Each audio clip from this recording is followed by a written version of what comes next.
Dear students, the object of this practical is to estimate the barium ions that are present in the solution.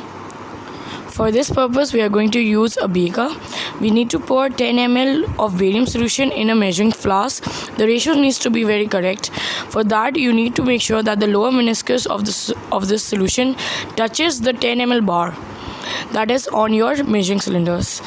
One more thing that you need to make sure is that the measuring cylinder needs to be at your eye level, because only then are you going to make the correct measurements. Now we are going to pour this solution in the beaker. One more thing, as you can see, this jar, the solution inside the jar is very much homogeneous. That means that it has the same concentration throughout. But sometimes what occurs is that this jar or the beaker in which the solution is at the desk for a while. So it's better that you shake the solution before you are pouring it in a beaker or a cylinder or using it for the practical. Now after this, we need to take 1 ml of HCl. Now we have got the cylinder as well. The HCl is concentrated. We are not going to use the measuring cylinder. We are going to use the dropper. Whenever you are using concentrated HCl or any other acid, make sure that you are using dropper to pour the acid. It is very necessary that you do so, and don't mix these droppers. If you are using one dropper that is for HCl, keep it for HCl and use another dropper for another solution. Now I believe this is enough for 1 ml, so I'm going to pour this solution in the beaker. Now we are going to heat this solution, and as you can see, I have placed the beaker on top of the wire gauze. Wire gauze is very necessary because you don't want your apparatus to get burned. And yes, switch on your gas. Now after this solution gets boiled, we are going to add potassium chromate into it. There are reasons why you don't get good precipitates, and that is because you are not following the procedure. You're not following the instructions that are given in your portfolio correctly. It is clearly mentioned over there that you need to boil your solution first before adding potassium chromate till precipitation. So make sure that your solution is at the boiling point before you add potassium chromate. So we are going to wait till this solution comes to boiling. One more thing that you need to know and understand is that oxidative flames and non-oxidative flame. Now as you can see in the video, the flame that we are using is oxidative. It's a blue flame, and a non-oxidative flame is a red flame.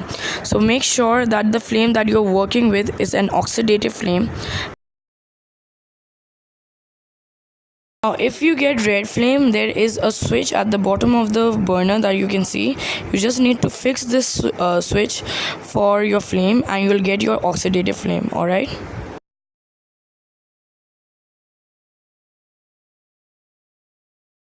As the solution comes nearer to the boiling, we are going to use potassium chromate. But one more thing that you need to keep in mind that I have earlier told you, that make sure that you are using another dropper. Don't use the same dropper that you have used for HCl. Either you wash your dropper or you get yourself another one. Now as we can see that the solution is at its boiling level. Now we are going to pour potassium chromate, and as stated in your portfolio, we are going to use it dropwise and with constant stirring. Now as you can observe the way I am stirring as well as I am pouring your potassium chromate in the solution, you need to keep both of your hands busy. You need to keep on pouring potassium chromate until the precipitate starts appearing and you feel that this is the maximum precipitation that can occur in the solution. One more thing that you need to be careful about is that your solution, that is your potassium chromate solution, does not pour around the walls. Alright, don't pour it near the walls. It should be that you're pouring it inside the beaker. That it should because if it's getting poured on the walls, then it's just being wasted. A tip that I can give you is that please, while you're watching this video, make sure that you're observing the color that is appearing.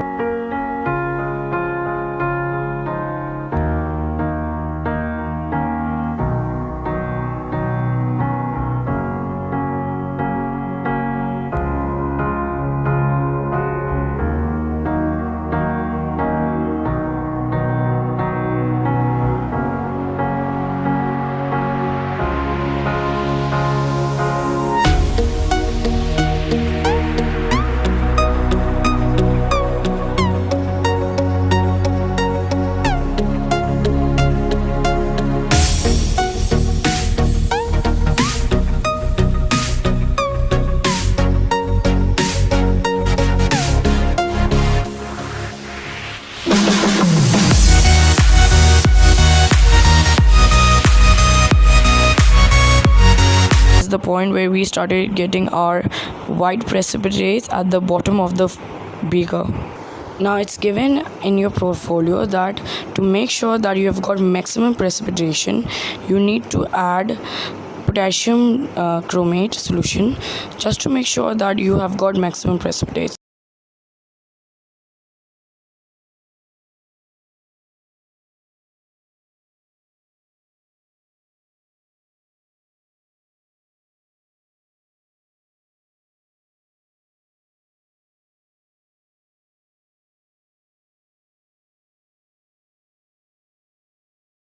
We will add more potassium chromate to make sure that we are getting the maximum precipitation. Now we have got all the precipitates that were possible in a 10 ml of barium solution.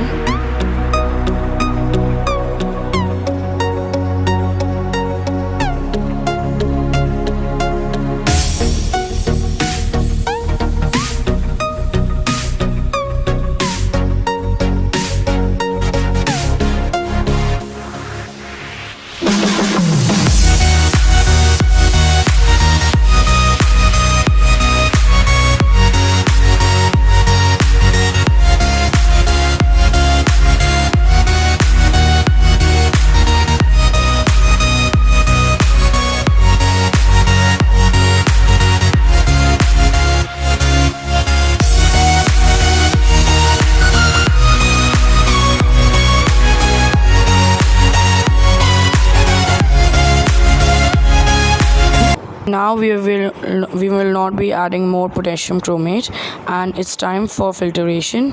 For that, first obviously you need to switch off your gas supply. For filtration, first the assembly is very important for filter. And before using the filter paper, make sure that you have weighed the filter paper, because then it's going to help you in your calculation. All right, so first weigh your filter paper. Now you can make sure that your filter paper is in the shape that I'm making right now, and you can use water so that your filter paper can stick with the funnel.